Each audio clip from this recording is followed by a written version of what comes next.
N'éteins plus ardent, viens, n'éteins plus dans ton cœur, viens, tel que tu es ardent, viens.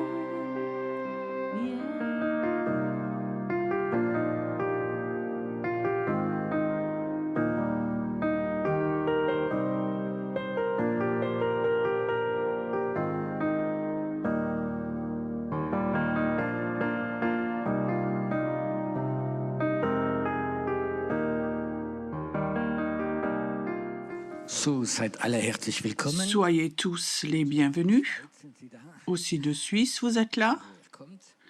Ou d'où, peu importe d'où vous venez, soyez les bienvenus. Est-ce qu'il y a des personnes ici qui ont des attentes? Bon, c'est bon, pas trop, pas trop.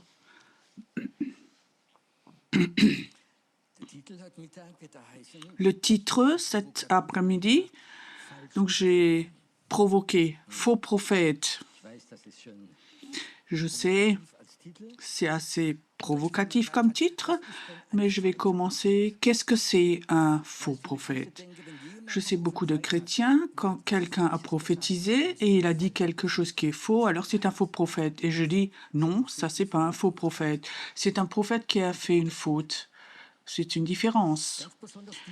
Surtout, ceux qui critiquent toujours les prophètes, je veux dire, si un mauvais prophète, un faux prophète était là, tu ne le remarques même pas. C'est quoi un faux prophète? Imagine quelque part, il y a un voyant, un occulte, un voyant, et il a un don très très fort pour prophétiser, pour dire les choses, l'avenir. Et alors il vient occulte et il dit oui, ceci, cela va se passer, toi femme, ça et ça s'est passé. Tout le monde dirait waouh, quel prophète! Et sans doute personne ne le remarquerait. Tu comprends? Parce que ce qu'il a dit est juste, mais ça ne vient pas de Dieu. Et il faut faire attention quand nous disons faux prophète. Cet après-midi, j'aimerais commencer à dire, je ne vais pas vous faire un exposé avec point 1, point 2. Premièrement, je ne sais pas, je n'ai pas le temps. Et c'est pas non plus mon travail, il faut pas, parce que j'ai une révélation de Dieu. Pierrot, prêche ce que tu as sur ton cœur, et pendant que tu prêches, l'esprit de révélation vient et donne des révélations aux personnes qui écoutent. Vous comprenez cela? Tu es là? Et je dis peut-être une phrase, tu es là dans la salle, toi, tu es là, et tu dis, waouh, j'ai compris.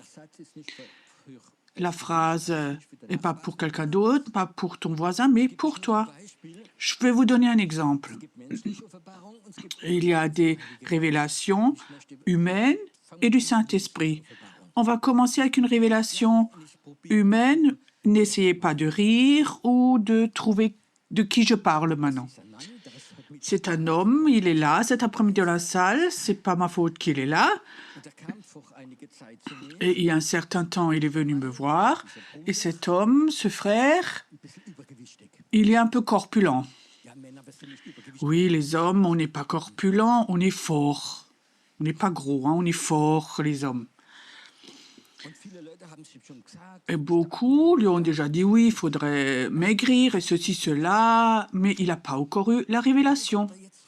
Et alors maintenant, il y a pas longtemps, il est venu me voir et j'ai dit j'ai déjà perdu quelques kilos, je suis en train de perdre du poids. J'ai dit mais comment ça se fait? Et elle dit tu sais, en vacances, je mangeais avec des enfants aussi. Je crois qu'il y avait un garçon, je crois qu'il avait 5 ans, et il lui a dit tu manges de trop, c'est pour ça que tu es trop gros. Et je disais oui, et puis tu sais, j'ai une révélation que les enfants ne mentent pas. Donc, c'est vraiment une belle révélation. Donc, quelque part, ça peut faire clic de la part d'un enfant. Mais le Saint-Esprit aussi, il révèle.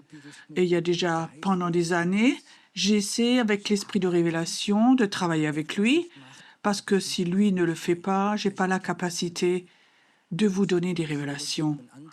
Il y a des professeurs et d'autres personnes, c'est pas ma tasse de thé. Je fais déjà des séminaires depuis longtemps à l'étranger, 1-2 semaines. Il y a 100, 200, 300 personnes qui viennent et beaucoup de personnes me connaissent de YouTube et viennent. Et souvent, le premier jour, ils viennent me voir et disent « Est-ce que je peux avoir un rendez-vous avec toi ?» Je peux avoir un rendez-vous, j'ai des questions, j'ai beaucoup de choses.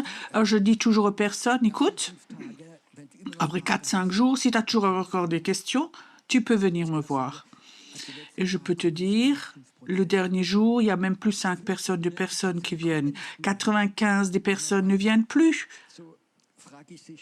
Et parfois, je les demande, alors, tu as ta réponse?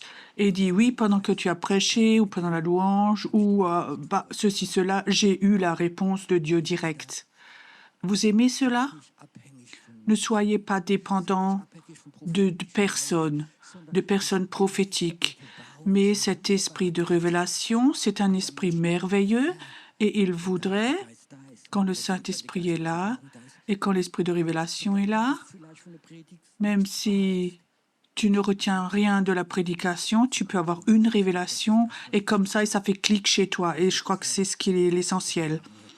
Esprit de révélation cet après-midi, tu peux être là et chez tout le monde qui écoute à la maison, n'essaie pas de comprendre Pierrot avec l'intellect, mais avec le Saint-Esprit, il y a quelque chose de mieux. Mais j'aimerais que le Saint-Esprit donne cette révélation. Je peux vous dire, quand l'esprit de révélation vient, c'est meilleur que, je vais dire, c'est difficile à dire, que toute chose théologique intellectuelle. Et je me suis posé la question, pourquoi il y a une Bible, une parole, et il y a tellement d'écoles bibliques, mais avec différents enseignements. Tu t'es déjà posé la question, il y a les baptistes, les charismatiques, les prophétiques, les ménonites, les adventistes, chacun a son école biblique et on apprend leur théologie. Comment ça se fait que la théologie est un peu différente? La majorité, par exemple des baptistes, des ménonites, des pentecôtistes, donc ça a été créé par une révélation. Les pentecôtistes ont la révélation que le Saint-Esprit, qu'il voudrait venir d'une façon nouvelle, et ils peuvent parler de nouvelles langues, ils ont le don du Saint-Esprit. Et alors, on prend cette révélation et ça devient une habitude. Et tout tourne autour de ça. Je me rappelle une fois, on avait un culte et le leader des églises pentecôtistes, il était là, il a téléphoné à notre pasteur, il a dit c'était une bonne église. Oui, ils ont chanté 2 fois en langue et donc ils ont mis un tampon, oui, église acceptée. Et les baptistes ont une révélation comme le baptême des adultes, et c'est une bonne révélation. Et les adventistes, et chacun a eu sa révélation. On a pris cette révélation et on en a fait une tradition et d'une association ou une religion on a créé. Jésus n'a jamais créé ou fait une religion. Il nous a donné sa parole. Comment ça se fait? Il y a une révélation qui sont pour une situation très spéciale. Il y a des révélations pour un temps. Et si tu reçois une révélation et tu ne peux pas l'interpréter et tu as une révélation pour un temps qui est peut-être 2 ans, 5 ans, 10 ans, mais le plan de Dieu, le programme de Dieu continue et la révélation n'est plus importante et tu es là enfermé dans cette révélation, alors tu fondes une religion. Tu es toujours encore béni, mais le Saint-Esprit continue. Vous voulez avoir une image du Saint-Esprit. Dans Ézéchiel, il y a une très belle image du Saint-Esprit, du temple de Dieu. Le temple de Dieu signifie le cœur de Dieu. Il y a un tout petit ruisseau qui sort, un petit peu d'eau qui sort là. tout petit, et ça grandit, ça grandit. Et à un moment, c'était aussi grand qu'il pouvait mettre les pieds dedans, le prophète. Et après, le cours d'eau a grandi, c'est devenu un fleuve, et il s'est jeté où? Dans la mer morte, qui est une image pour le monde qui est devenu vivant. Ça, c'est le Saint-Esprit. Il grandit. Et alors, il y a écrit quelque chose dans ces versets qui est fantastique. Il est écrit là où l'eau est venue, donc la vie est venue, mais le long de ce cours d'eau, vers la mer morte, il y avait des étangs. Qu'est-ce que c'est un étang? Des étangs, c'est des eaux qui sont plus raccordées au fleuve. C'était une fois raccordé. Mais tout d'un coup, bon, ça s'est coupé. Et comment est l'eau dans un étang?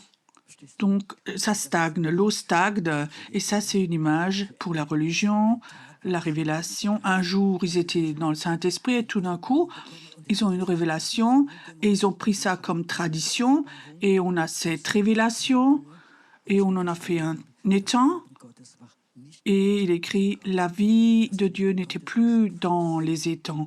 La vie de Dieu est dans le fleuve. Tu peux avoir une révélation de Dieu pour une situation.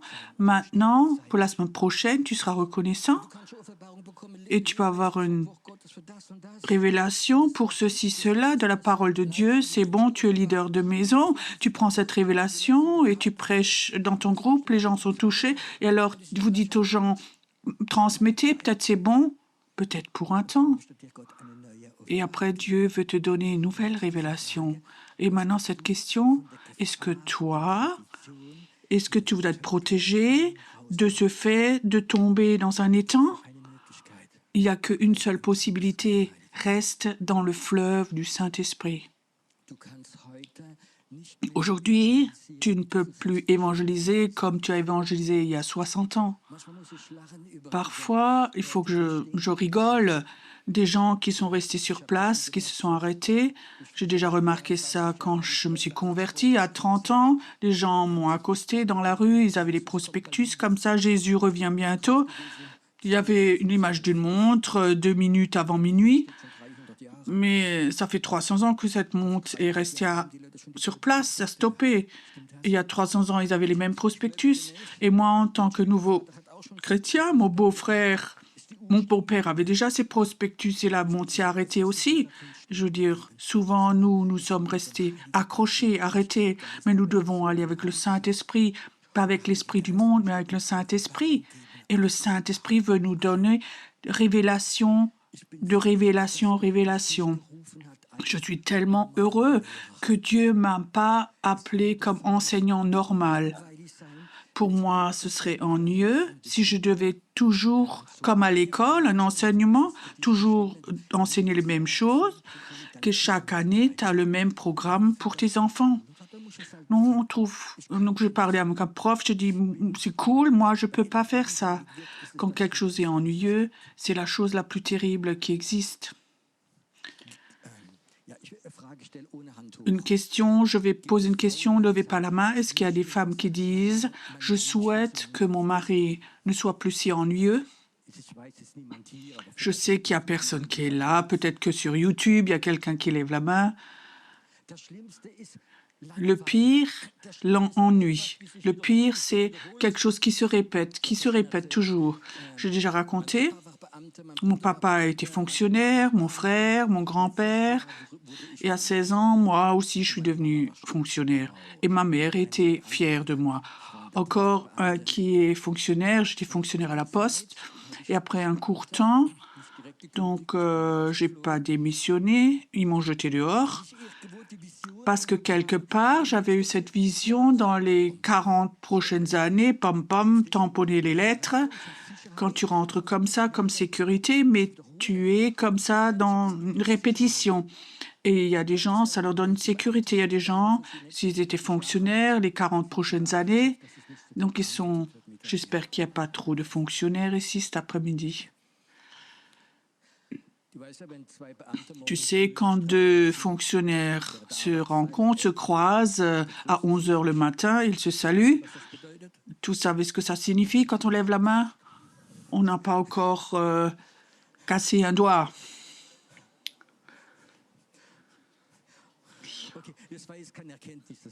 C'était pas une révélation, c'était une blague qui se fatigue pas. Oui, bon,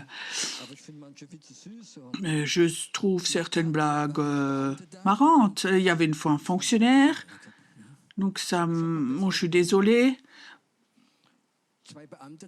Deux fonctionnaires se rencontrent le matin à 11 heures et ils disent, il y en a un qui dit à l'autre, tu n'arrives pas à dormir non plus. C'est un fonctionnaire qui m'a raconté ça. OK.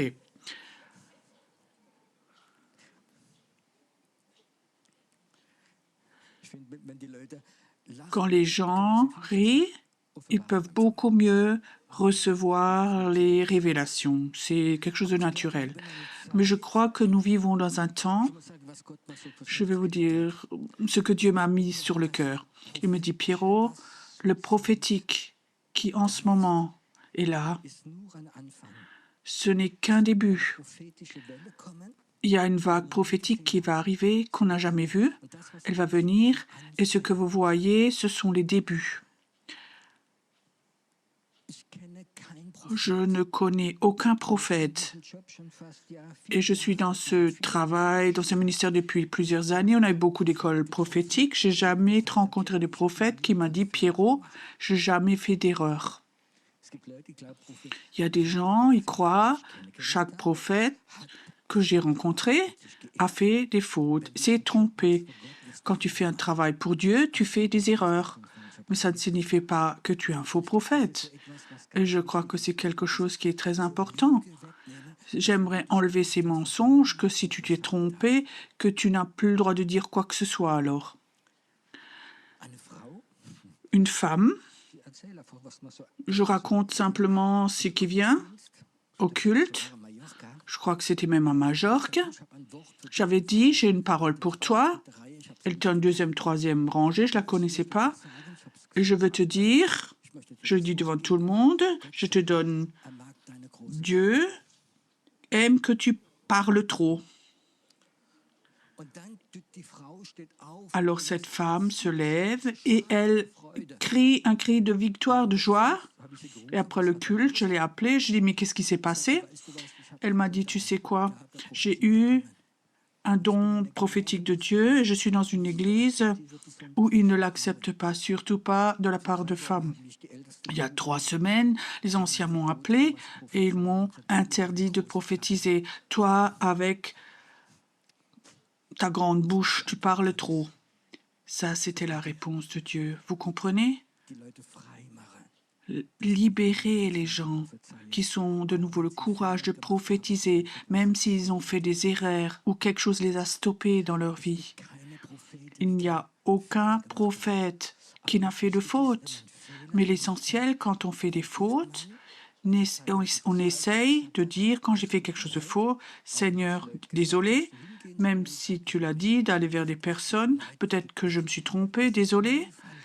Ce n'est jamais faux. Ce n'est jamais faux. Et ça signifie que tu as un cœur humble. Si tu as un cœur humble, tu feras des erreurs, tu vas les reconnaître, tu vas les corriger, tu vas recevoir la correction et Dieu t'utilisera toujours encore. Et je crois que c'est l'essentiel. Premièrement, nous ferons tous des erreurs. Ne sois pas trop orgueilleux. Si Dieu a parlé, ne dis pas ça. Non, je me suis trompé. Et chacun d'entre nous va se tromper, mais c'est important de savoir pourquoi. Je sais qu'il y a une fois plusieurs années, j'étais à une inauguration à Speyer et j'étais invité à prêcher. Et là-bas, j'avais une parole prophétique. Je disais, il y a quelqu'un qui est là, tu avais un infarctus et maintenant tu es juste avant, tu as des douleurs au cœur, cette oppression, et Dieu voudrait te libérer de ce danger. Et je disais, c'est une femme. Et personne n'est venu devant. Et alors j'ai encore eu d'autres paroles. Et après le culte, le pasteur est venu me voir. Un homme fantastique de Dieu, il me dit, Pierrot, est-ce que tu acceptes quand on critique un peu ou qu'on te dise quelque chose? Je dis oui. Il dit, tu sais, je le dis parce que je l'ai vu. Quand tu as dit, il y a quelqu'un qui est là avec crise cardiaque et ceci, cela, derrière, il y a un frère, je le connais, il avait un infarctus il y a quelques mois, il va pas bien, et il s'est levé, il commençait à venir devant, et alors tu as dit, c'est une femme. Et alors, il est retourné à sa place et personne n'est venu.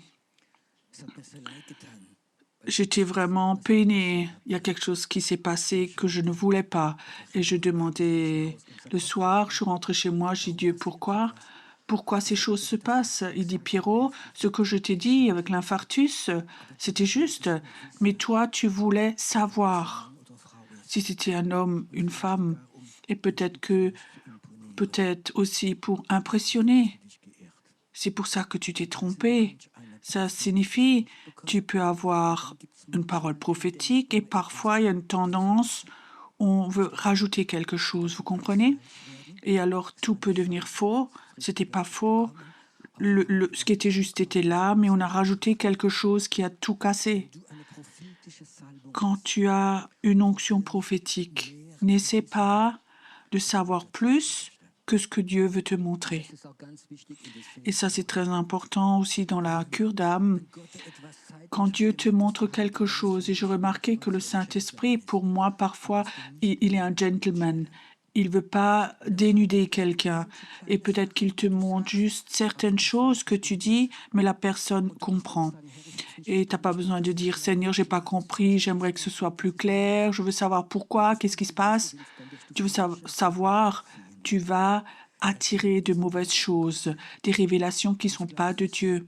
Et je crois que c'est tellement important de savoir ce que Dieu te montre, ce que je dis à cette femme, tu as une grande bouche, tu parles trop et Dieu aime cela et pas plus.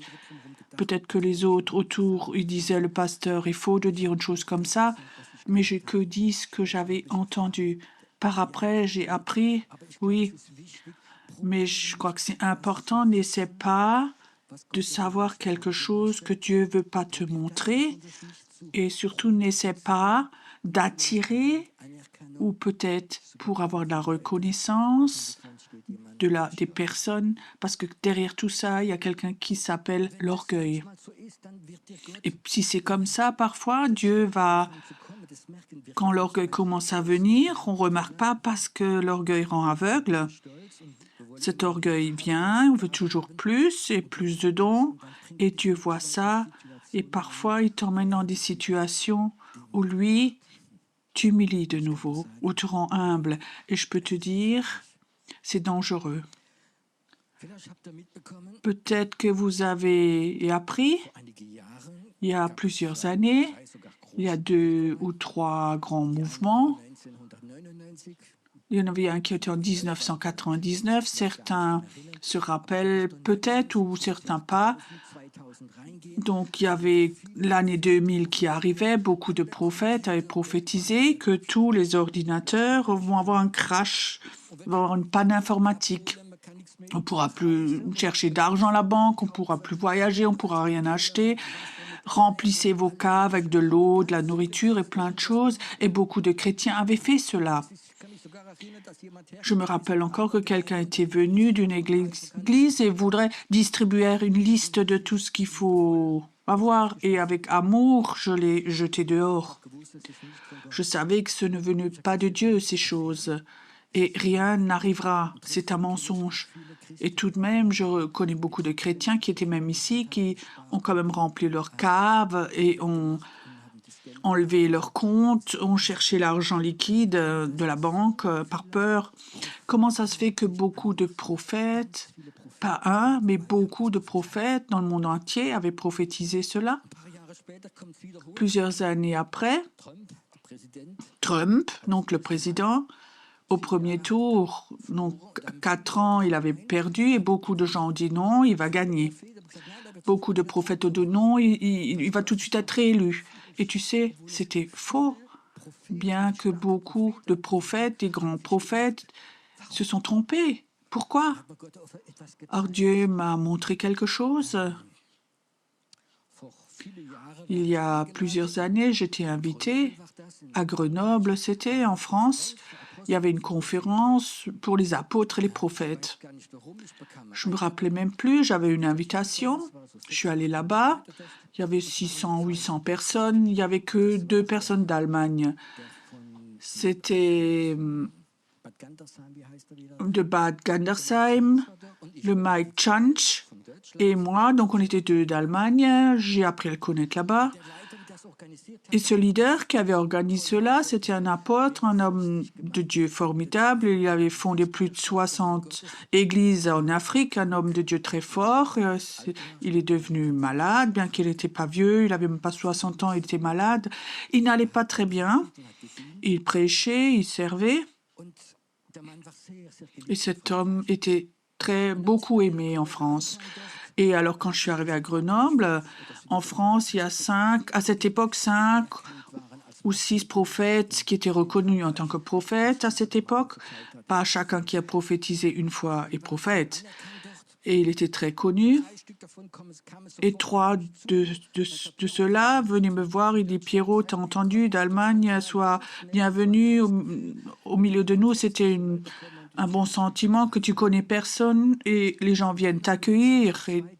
Et après la louange, le deuxième jour, on avait une formidable présence de Dieu. Un des prophètes, très connu, allait devant. Il commençait à prophétiser sur cet apôtre malade. Dieu veut te guérir. Tu utilisais, il prophétise. Et tout le monde dans la salle, Alléluia, Alléluia, il se réjouissait. Et il y a un deuxième prophète qui vient, il prophétise presque la même chose, il prophétise la guérison et plein de choses. Et il y a un troisième et un quatrième, comme tout ce que veut faire au travers de lui. Et alors, il y en a un qui vient de ces prophètes, il était derrière moi, il me tapait à l'épaule, Pierrot. Et la liberté aussi de toi, de prophétiser. Et je sentais comme ça, une envie comme ça de prophétiser les mêmes choses. Vraiment quelque chose qui poussait, que c'était vraiment un vent ascendant comme ça, spirituel. Et j'ai prié courtement et Dieu dit non, je vais le chercher. Et cet homme est mort 2 mois après. Comment est-ce que quelque chose comme ça peut se passer? Et j'ai demandé Dieu, et j'ai dit, tu sais, c'était pas méchant, c'était le désir de leur cœur, c'était le désir de l'Église. Dans toute la France, cet homme était tellement aimé, c'est peut-être le meilleur orateur qu'on avait à l'époque. C'était ce désir, il y a un prophète qui va devant, il sent ce désir, lui-même a ce désir, et le prophétise. Et tout d'un coup, il y avait comme un vent ascendant prophétique et tous les prophètes sont venus et ont prophétisé aussi. Mais ce n'était pas le Saint-Esprit. Mais est-ce que c'était de faux prophètes? Non. Ils ont simplement, ils sont laissés un peu trompés par ces vents ascendants, cette atmosphère, ce désir que cet homme soit guéri. Et ça, c'est ce grand danger. Quand un prophète qui est très connu en Amérique, peut-être dans le monde entier, prophétise quelque chose, il y a toujours des prophètes de deuxième catégorie, de deuxième ligue, qui sont à son cœur, qui le sent aussi, et ils prophétisent la même chose. Et tout d'un coup, il y a comme ça des vents ascendants où tout le monde suit. Et nous, les charismatiques, on aime ces vents ascendants, c'est juste. Ou nous, les charismatiques, on aime aussi les vagues, hein, comme ça, de surfer sur les vagues, la vague du réveil. Mais la vague du réveil, c'est peut-être pas... Mais c'est peut-être juste un début de vague. Et parfois, une vague, après la vague, il y a un bas de nouveau, un creux.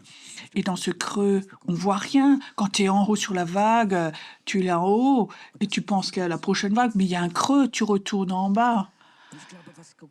Et je crois ce qui est important aussi, un prophète a un don prophétique, une sensibilité prophétique, elle est importante. Et si une vague comme ça vient, et quand les tendances viennent, et tout le monde surfe sur cette vague, il n'y a pas beaucoup de personnes qui disent « je ne veux pas me laisser enthousiasmer par cette vague, mais je veux l'éprouver ». Et je peux te dire, il y a malheureusement peu de personnes parce qu'on est dans un souhait, une euphorie, tu comprends, du réveil, de plein de choses. Et ce sont même les plans de Dieu. mais ce n'est pas le temps de Dieu. Et alors, si la vague se rompt et tout le monde est dans le trou, on voit plus encore le trou. Il y a beaucoup de gens aussi qui perdent leur foi dans ces moments-là parce qu'ils ont cru et que c'est tombé. Ça s'est arrêté. La vraie foi, ce n'est pas plus haut sur la vague que dans la vague, dans le creux. Nous tous, surtout les gens prophétiques, nous allons avoir des temps où nous serons tout là en haut. Et nous allons avoir des temps où la vague va redescendre en bas, dans l'espoir que la prochaine vague qui vient, qu'elle soit plus grande, qu'elle soit plus haute. Je crois que c'est tellement important de savoir chaque prophète dans la Bible a vécu des hauts où il a prophétisé des choses comme Élie, tu comprends?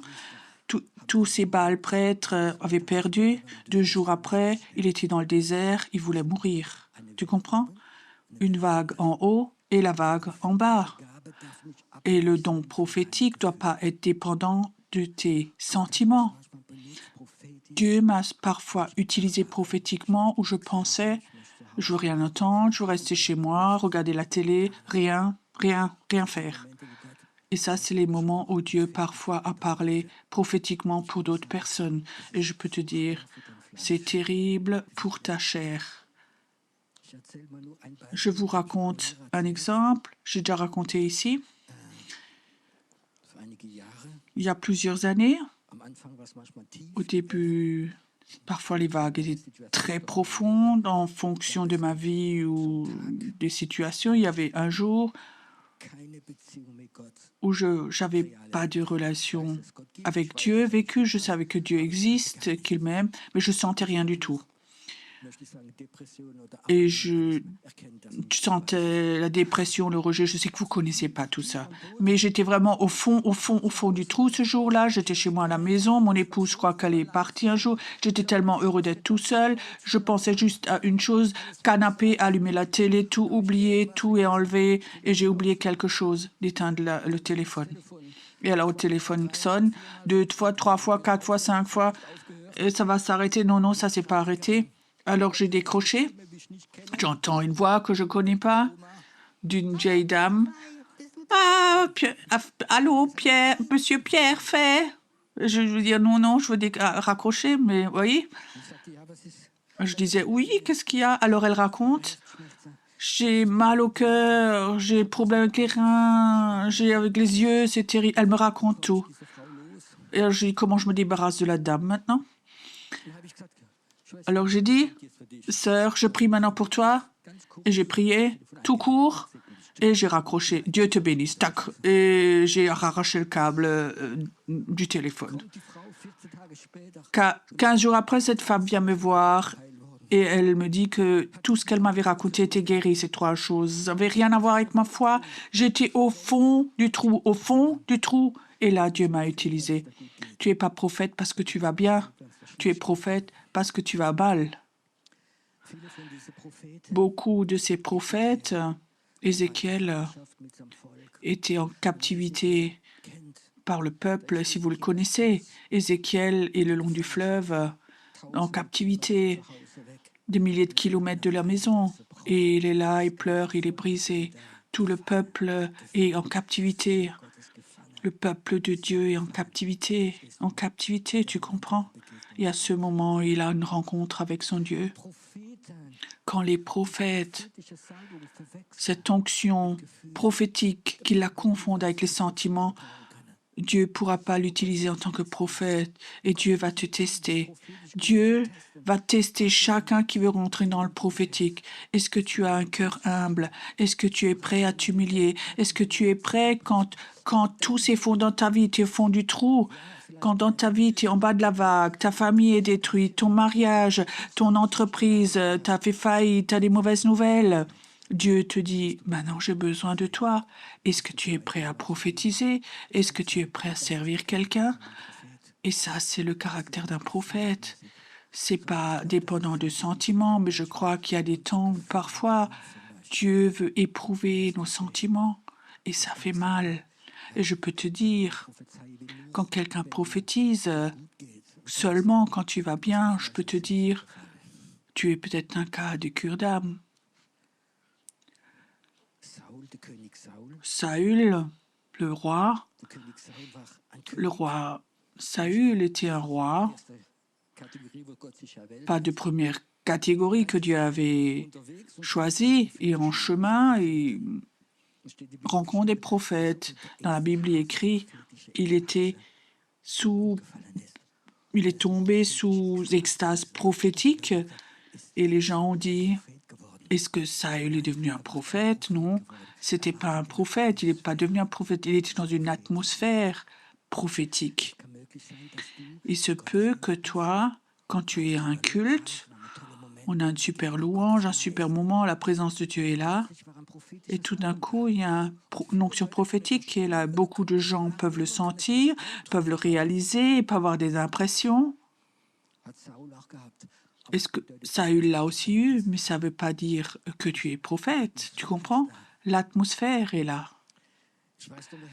Je me rappelle, il y a plusieurs années, on avait ces soirées prophétiques où on buvait, boire dans l'onction, et il y avait une onction prophétique très forte. Et un soir prophétique, c'était tellement fort, et j'avais l'impression, nous devons voler comme des aigles. Et alors, beaucoup d'entre nous étaient là et ils étendaient les bras. Ils avaient cette onction prophétique-là, ils volaient comme des aigles.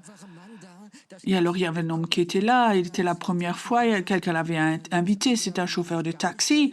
Il n'était pas du tout chrétien, croyant. Il est rentré là et il est là derrière et il lève les bras et il fait comme un aigle. Et je pensais, c'est pas bon, ce genre de choses. Alors, je suis allée le voir. Je dis, bonjour, vous êtes là la première fois? Oui, oui. Oui, cette femme m'a invité. Oui, oui, oui, je voulais voir. C'est vraiment extraordinaire chez vous, c'est bien. Et j'ai dit, mais pourquoi t'as levé les bras avant? T'as fait? Il dit, je comprends pas. J'ai vu dans la salle combien d'anges il y avait là. Et tout d'un coup, mes bras se sont levés tout seuls. Mais il n'était pas né de nouveau. Il était vraiment touché, mais il n'est pas né de nouveau. Quand une onction prophétique est là, même les incroyants peuvent s'accrocher et faire avec. Et ce n'est pas des prophètes. De vrais prophètes peuvent libérer une onction prophétique, que ceux qui ne sont pas prophétiques, qui sont que sensibles, peuvent rentrer dans cette onction et tout d'un coup, c'est tout simple de faire avec. Ça ne signifie pas que quand tu es cette onction prophétique, que tu la sens, que tu es prophète ou que tu as le don. Je crois que c'est quelque chose de très important, cette onction prophétique. Je crois qu'il y a à peu près 25 ans, Dieu m'avait dit, créer une école de prophètes, mais Dieu vraiment m'a guidé, créer une école prophétique. Alors il m'a dit, invite toujours chaque semaine, donc, des prophètes, à chaque fois un prophète, chaque semaine, mais qui sont dans le ministère depuis des années, qui ont reconnaissance de leur ministère. Le premier que j'ai invité, c'était un Américain. J'ai appris à le connaître quelque part d'autre, un homme très fort. Tu aurais pu dire n'importe quoi. Il prophétisait jour et nuit, vraiment très fortement, un homme de Dieu très puissant. Il était en bas au 2e étage. On avait notre école biblique, notre école prophétique. J'avais mon bureau à côté. Et de temps en temps, quand je sortais de mon bureau, pour raccourcir le chemin, je suis passée dans la salle. C'était une habitude. Et je traverse la salle, il fait son école prophétique avec des documents sous le bras et Dieu me parle. Très clairement, Pierrot, oui, ok, c'est bon. Je veux retenir ça. Je sors dans l'autre bureau et puis je reviens et je repasse et Dieu me parle de nouveau. Et je dis, mais comment ça se fait? À chaque fois que je traverse la salle, Dieu me parle. Et je suis allée à mon bureau, je dis, mais comment ça se fait? Alors je me suis levée exprès, je suis passée dans la salle et Dieu me parle de nouveau. Et le Seigneur disait, Pierrot, quand un homme avec une onction très forte et que c'est très fort et tu as une antenne, tu peux comme ça attirer très fort. Peut-être qu'il y a des gens ici cet après-midi. Vous avez ce désir du prophétique. Je peux te dire, c'est beaucoup plus facile quand tu vas à des endroits, quand l'esprit prophétique est là. Il suffit juste de sortir ton antenne Et tout d'un coup, tu reçois des révélations. Tu reçois des révélations. Vous comprenez ça? On ne vient pas pour entendre de belles prédications, mais là où il y a de bons orateurs. Si tu veux le prophétique, tu veux recevoir quelque chose de Dieu, va à des endroits où l'esprit prophétique est là. Il suffit de sortir ton antenne et tu vas rentrer chez toi et tu auras des révélations de Dieu. Tu peux, ne me comprenez pas mal, apprendre la parole de Dieu, faire une école biblique, avoir des révélations du Saint-Esprit, c'est bon. Mais il y a des endroits où l'esprit prophétique est là, où tu reçois des révélations prophétiques pour l'avenir, ce que Dieu veut faire.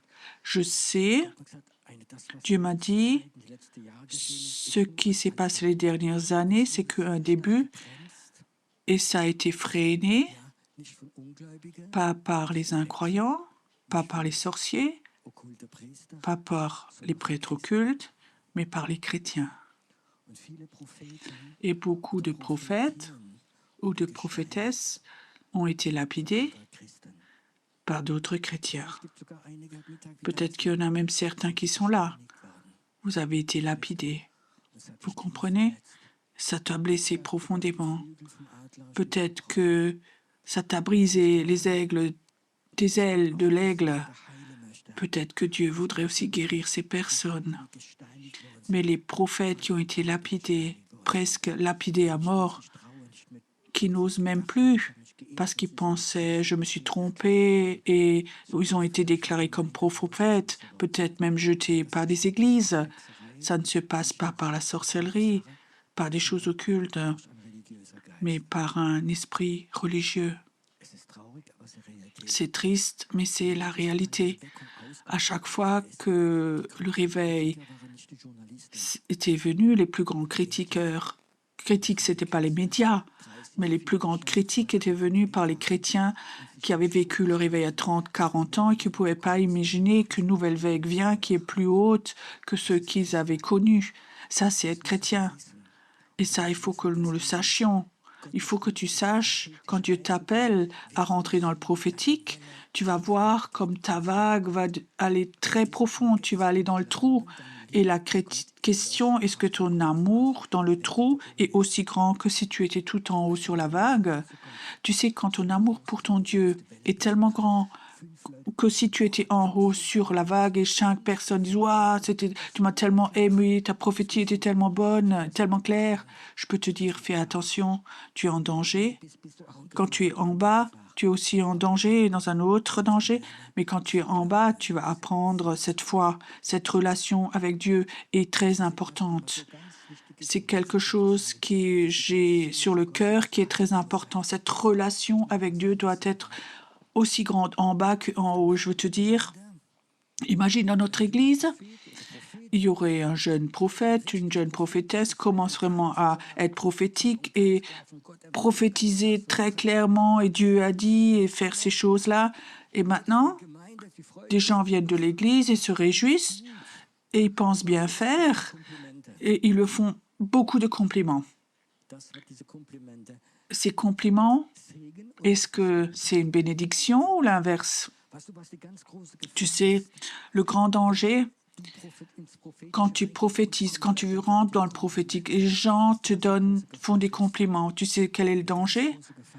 Le grand danger, que toi tu es là en haut et tu reçois des sentiments de valeur à cause de tes dons prophétiques.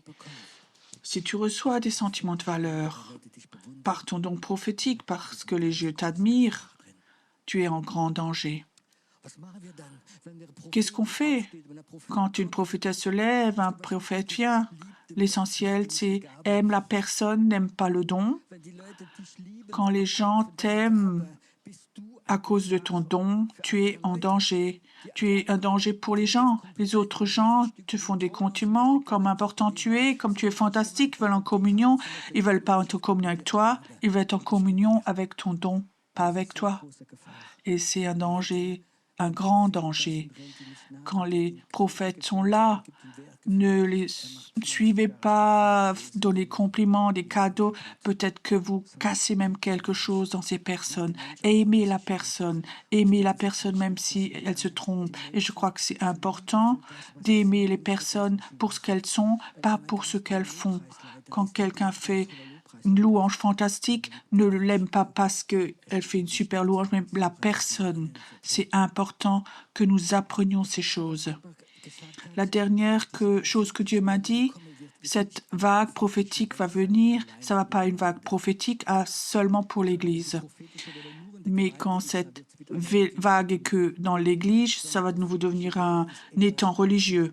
Mais cette vague, les dons de l'Esprit sont là pour servir les personnes, pas l'Église. Dieu m'a dit quelque chose qui est très important.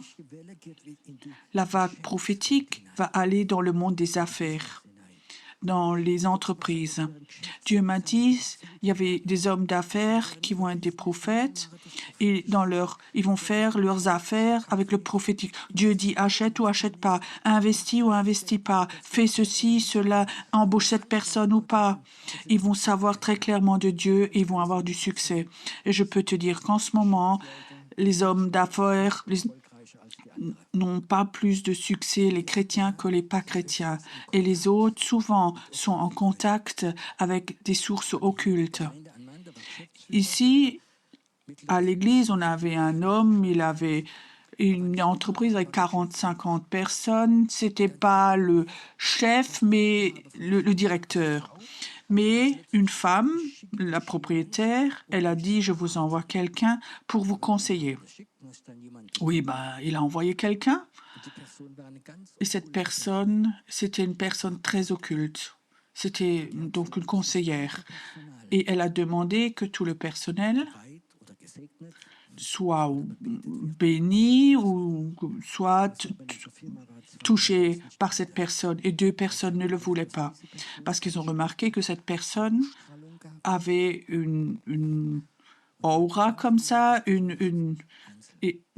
occulte, et elle avait vraiment imposé les mains sur les gens.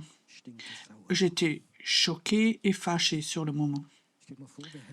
Imaginez maintenant, nous aurions des prophètes qui iraient dans les entreprises et dire j'aimerais être un conseiller prophétique pour ton entreprise, pour ton personnel, pour tout. Bénir les gens. On prendrait cette place. Est-ce que ce ne serait pas une bonne chose pour nous? Nous devons arrêter de nous cacher dans les églises et dans les groupes chrétiens. Ce que Dieu nous a donné, il faut l'emmener dehors et montrer aux personnes. Ça vaut la peine d'aller avec Dieu. Ça vaut la peine de faire confiance à Dieu. Un temps est là maintenant. J'ai peur de ces étangs, de cette mentalité d'étang. Nous, le petit club, on est satisfait, on est heureux. Je veux pas avoir une église d'étang. Je veux pas aller dans une église étang. Ça sent mauvais. Mais j'aimerais être là où il y a une eau fraîche. Il y a plusieurs années, j'étais dans une église. Il y avait des jeunes gens de 30, 50 ans. Et un matin, Dieu me parle, il me dit, Pierrot, tu vas que prier pour les hommes.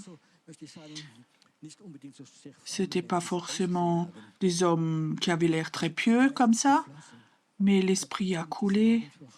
Et ce matin, j'ai sans doute, donc je suis passée dans la salle, j'ai prié pour les hommes. Si tu les avais vus dans la rue, tu n'aurais pas pensé que c'était des chrétiens.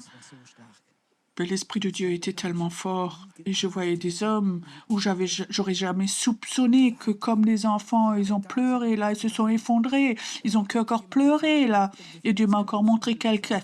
Et j'ai pensé, mais ça pourrait être un souteneur, les bras croisés, les grosses lunettes. Et Dieu dit, va vers lui. Je l'ai à peine touché, il s'effondre et il pleure. Qu'est-ce que c'est ça? C'est cette eau fraîche. Chaque prophète doit faire attention qu'il ne devient pas un prophète des temps pour qu'il va dans des étangs tranquilles, un étang tranquille n'apporte rien. Tu peux seulement ramener de l'eau fraîche pour que la vie revienne dans ces étangs.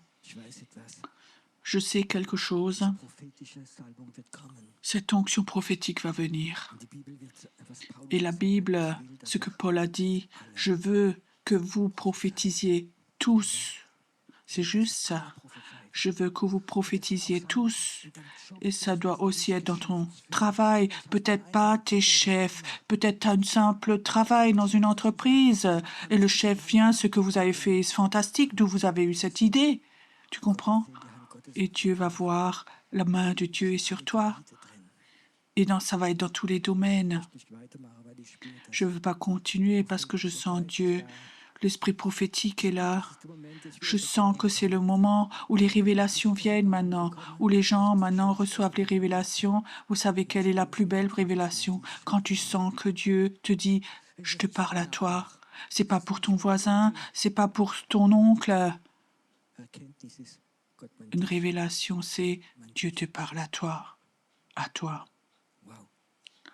Wow. Dieu te parle à toi. J'aimerais un moment que tu fermes tes yeux. Est-ce que tu es prêt de recevoir de la part de Dieu des révélations pour ta vie, pour ton appel, pour ton travail? Est-ce que tu es prêt à dire, Seigneur, oui, j'aimerais que la révélation vienne. Je suis prêt. Tu as le droit de déposer la semence dans mon jardin, dans mon cœur. Peut-être que ton jardin en ce moment est sauvage, plein de mauvaises herbes. Dieu dit, j'aimerais, toi qui as tellement de problèmes, j'aimerais te donner de la semence dans ton jardin, une semence prophétique. Là où pendant des années peut-être, tu as fait des activités et tu n'as pas eu de succès. Et Dieu dit, moi, cet après-midi, je veux te donner la révélation qu'une semence, cette semence maintenant, je veux la poser en toi. Aussi toi, chez toi, à la maison, prends cette semence. Prends cette semence maintenant. Prends-la. Je ne sais pas pourquoi, mais inspirez voir profondément.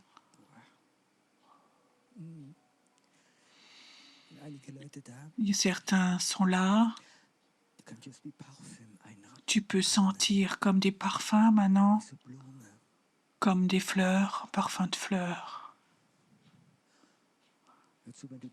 Écoute, si tu es là maintenant, tu peux inspirer, tu peux sentir maintenant ces parfums. Ne te lève pas parce que tu veux l'avoir, mais parce que tu sens ces parfums maintenant. Lève-toi simplement. Wow.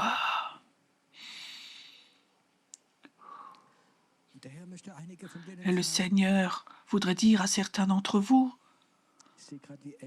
je vois comme des anges, un ange est à tes côtés.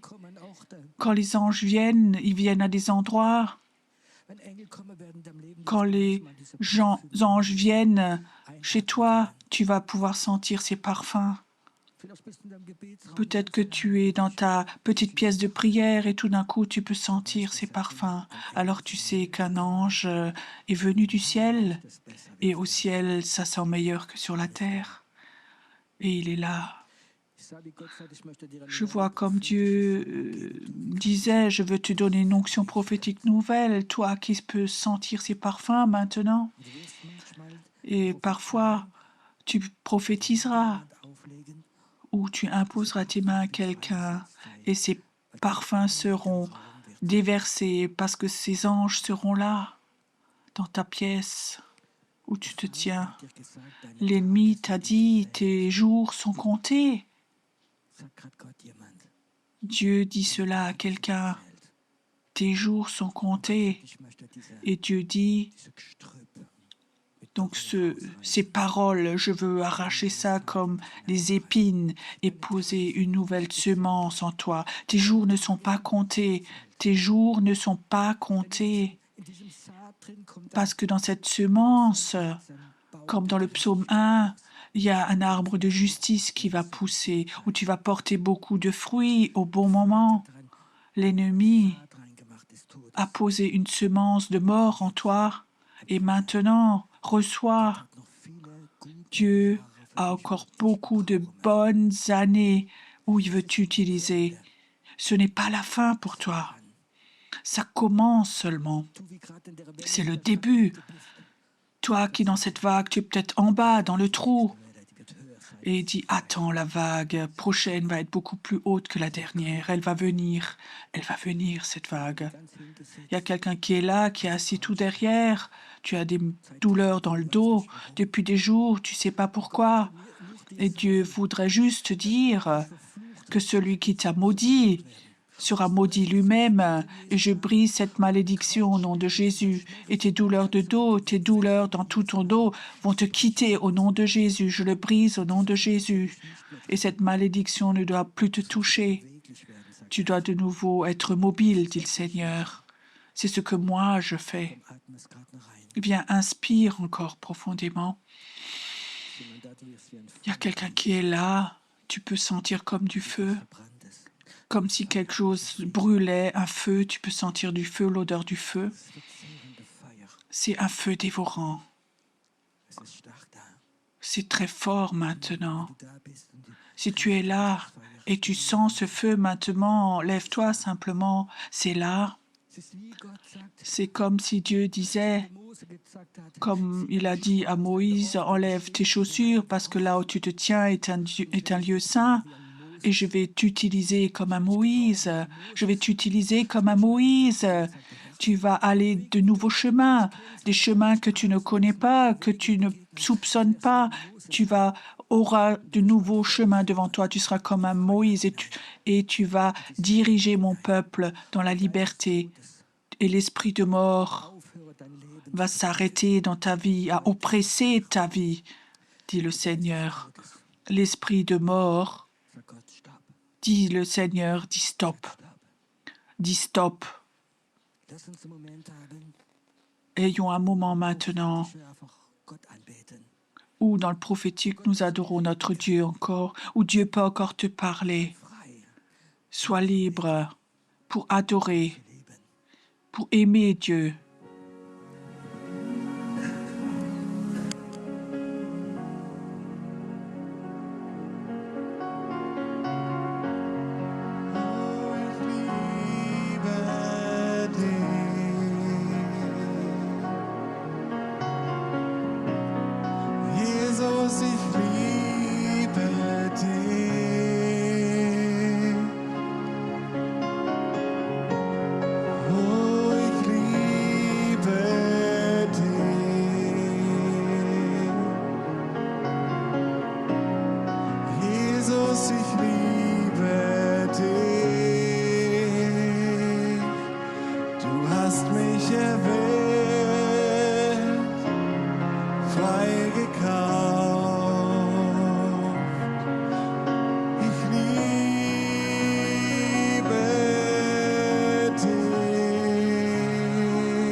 getan,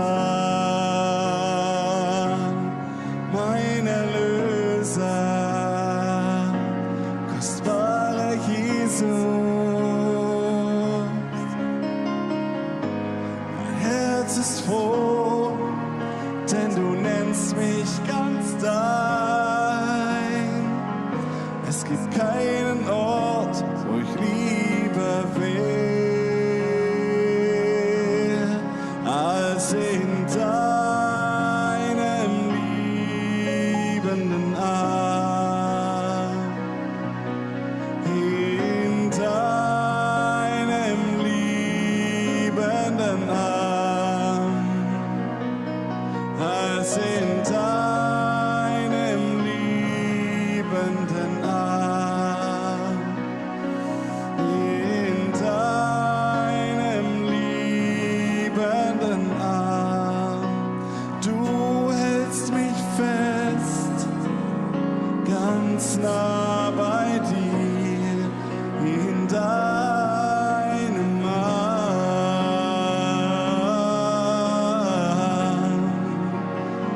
Dort bin ich sicher, in deinem Arm.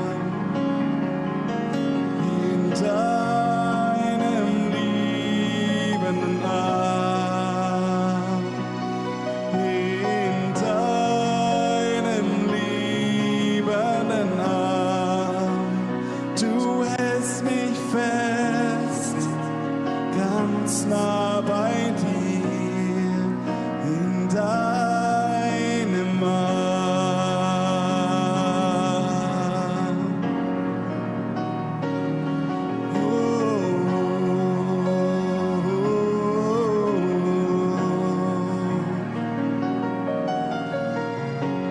Ich singe dir ein Liebeslied, dir mein Retter, dir mein Jesus. Du hast so viel für mich getan, mein Erlöser, kostbarer Jesus. Mein Herz ist froh, denn du nennst mich ganz dein. Es gibt keinen Ort, wo ich lieber wäre, als in deinem liebenden Arm. In deinem liebenden Arm. Du hältst mich fest, ganz nah bei dir, in deinem Arm.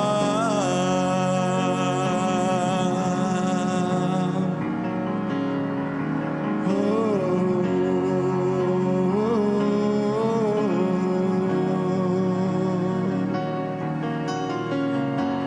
oh. Sing ihm dein eigenes Lied, oh ich liebe dich. Oh na na na, jeder jeden Jahr den Nord. Sehnen ja den Nord, den Nord. Sehnen jeden Jahr den Nord, den Nord. Sehnen ja den Nord, den Nord. Als in deinem liebenden Arm.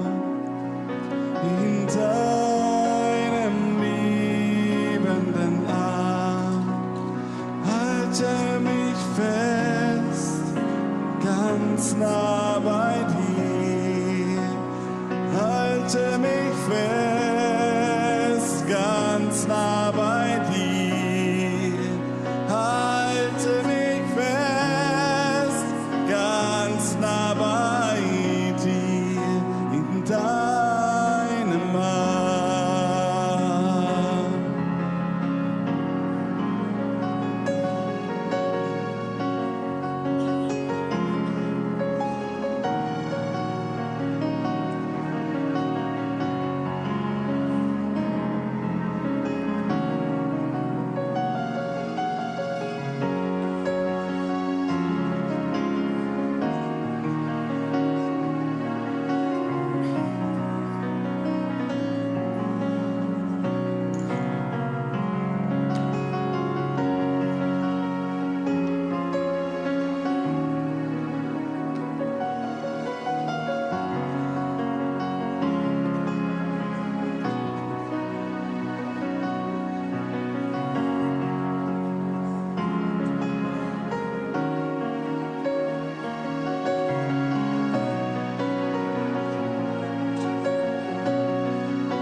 Jesus, mein Retter, keiner ist so wie du. Lobpreis sei dir, jeden Tag mehr für deine große Liebe.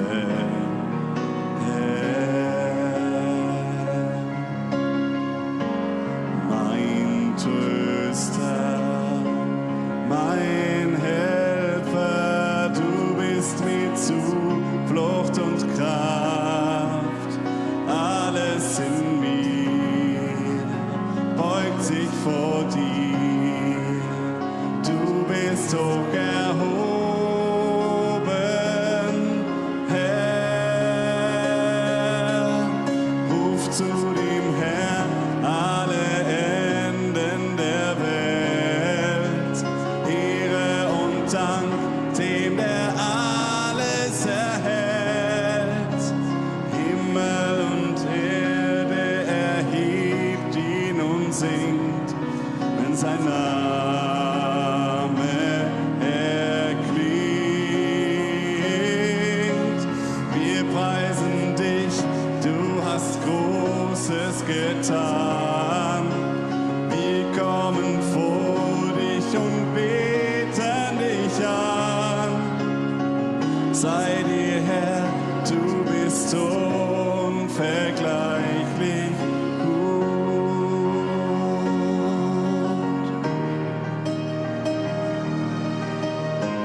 Mein Jesus, mein Retter, keiner ist so wie du.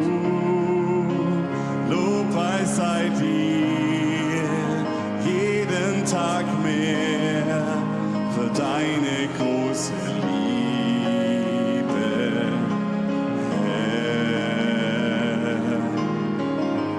Mein Tröster, mein Helfer, du bist mir Zuflucht und Kraft. Alles in mir beugt sich vor dir. Du bist hoch erhoben, Herr. Ruf zu dem Herrn alle Enden der Welt.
ruft zu dem Herrn alle Enden der Welt. Ehre und Dank dem, der alles erhält. Himmel und Erde erhebt ihn und singt, wenn sein Name erklingt. Wir preisen dich, du hast Großes getan. Wir kommen vor dich und beten dich an. Dank sei dir, Herr, du bist so unvergleichlich gut.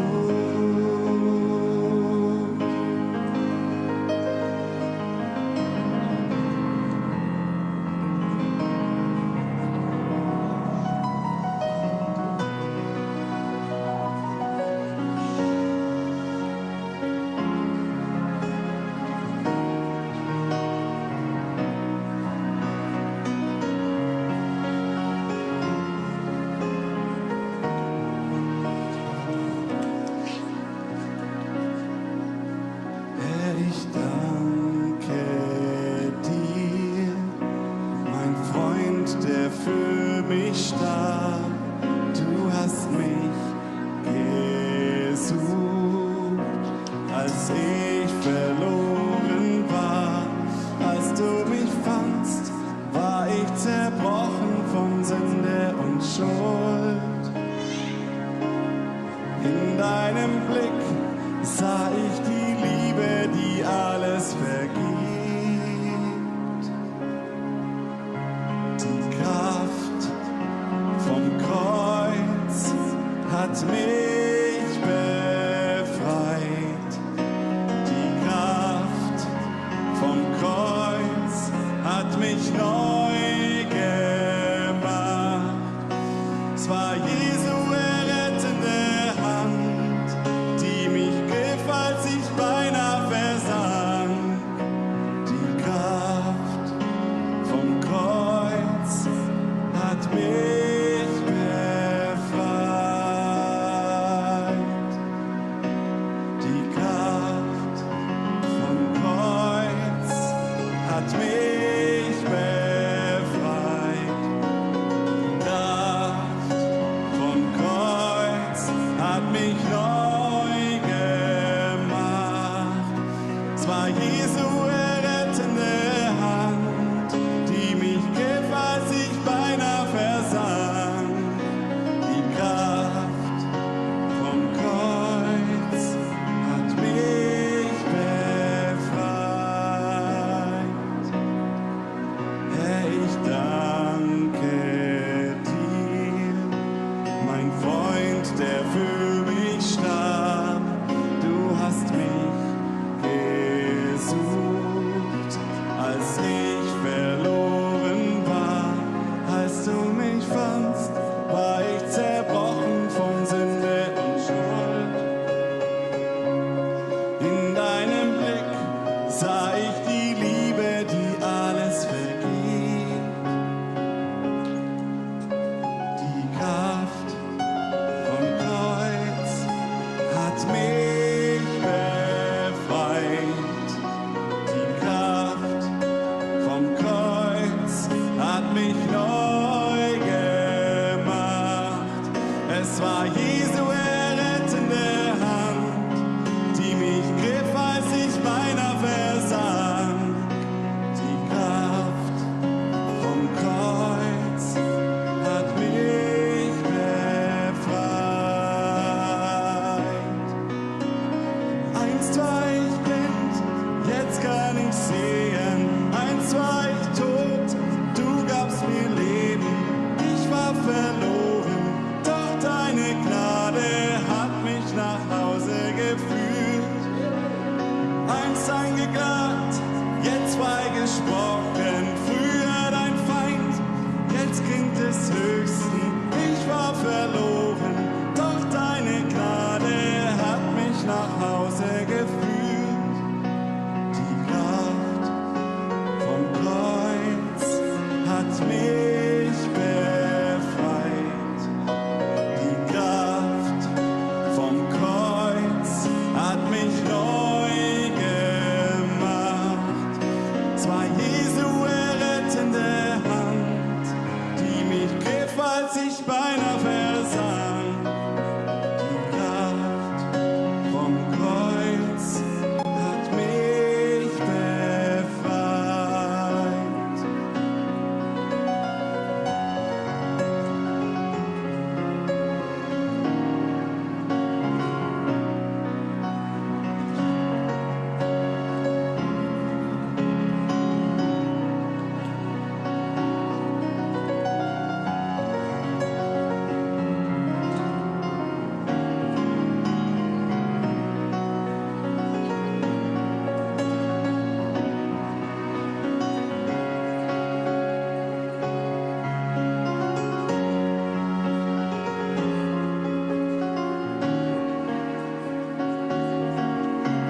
Lass uns deine Herrlichkeit sehen. Lass sie weitergehen zu den Völkern. Deine Nähe füllt diesen Raum, denn wir suchen dein Angesicht. Lass uns deine Herrlichkeit sehen. Lass sie weitergehen zu den Völkern. Deine Nähe füllt diesen Raum, denn wir suchen dein Angesicht.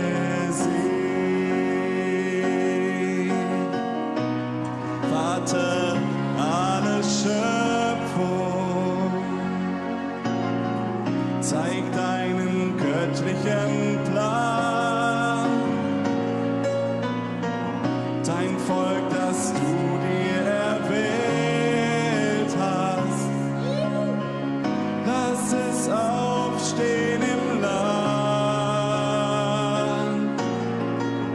Die ganze Schöpfung sehnt sich,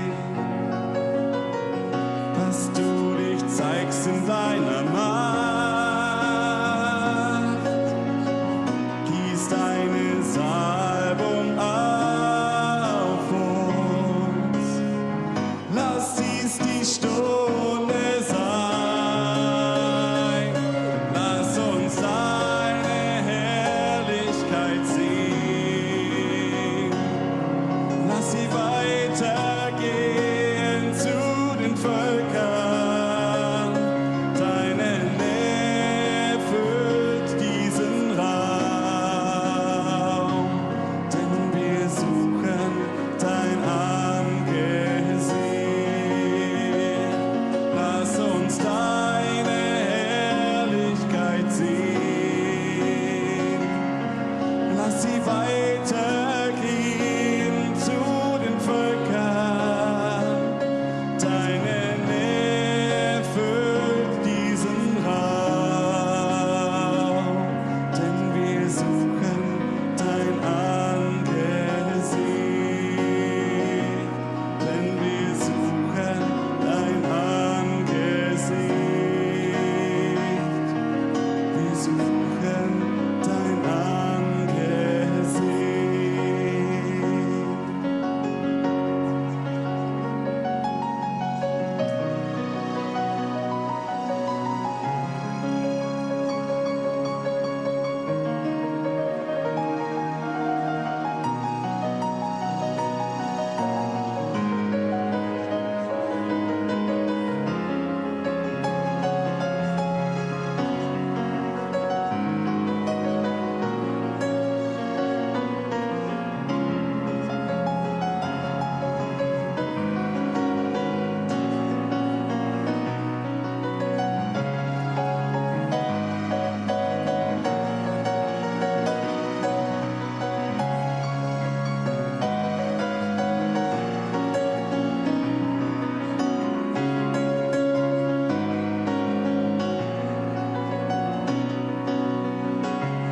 Lass uns deine Herrlichkeit sehen. Lass sie weitergehen zu den Völkern. Deine Nähe füllt diesen Raum, denn wir suchen dein Angesicht. Denn wir suchen dein Angesicht.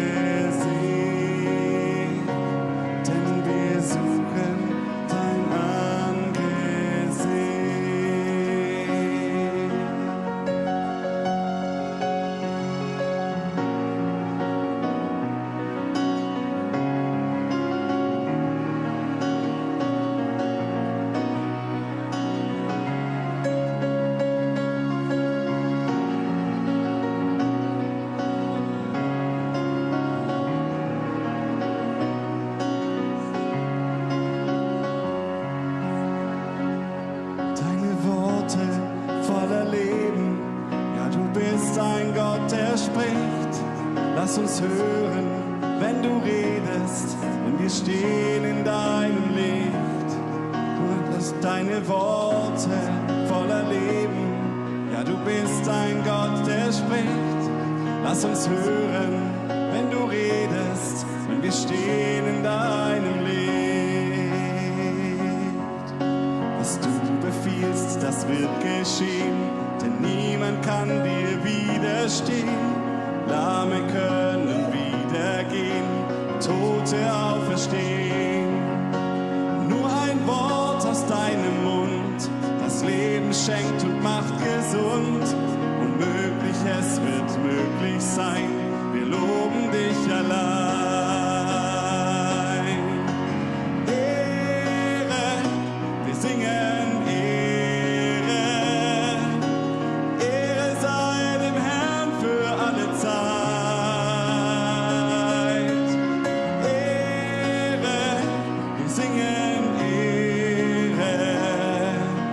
Ehre sei dem Herrn in Ewigkeit. Ehre, wir singen Ehre. Ehre sei dem Herrn für alle Zeit. Ehre, wir singen Ehre. Ehre sei dem Herrn in Ewigkeit. Halleluja, preis ihn, der mir Freiheit gab. Halleluja, er besiegte Tod und Grab. Alle Ketten sind gesprengt von dem Gott, der Rettung bringt. Jesus, meine Hoffnung lebt. Halleluja, preis ihm, der mir Freiheit gab. Halleluja, er besiegte Tod und Grab. Alle Ketten sind gesprengt von dem Gott, der Rettung bringt. Jesus, meine Hoffnung lebt. Was du befiehlst, das wird geschehen, denn niemand kann dir widerstehen. Lahme können wieder gehen und Tote auferstehen. Nur ein Wort aus deinem Mund, das Leben schenkt und macht gesund. Unmöglich, es wird möglich sein, wir loben dich allein. Ehre, wir singen Ehre. Ehre sei dem Herrn für alle Zeit. Ehre, wir singen Ehre. Ehre sei dem Herrn in Ewigkeit. Ehre, wir singen Ehre. Ehre sei dem Herrn für alle Zeit. Ehre, wir singen Ehre. Ehre sei dem Herrn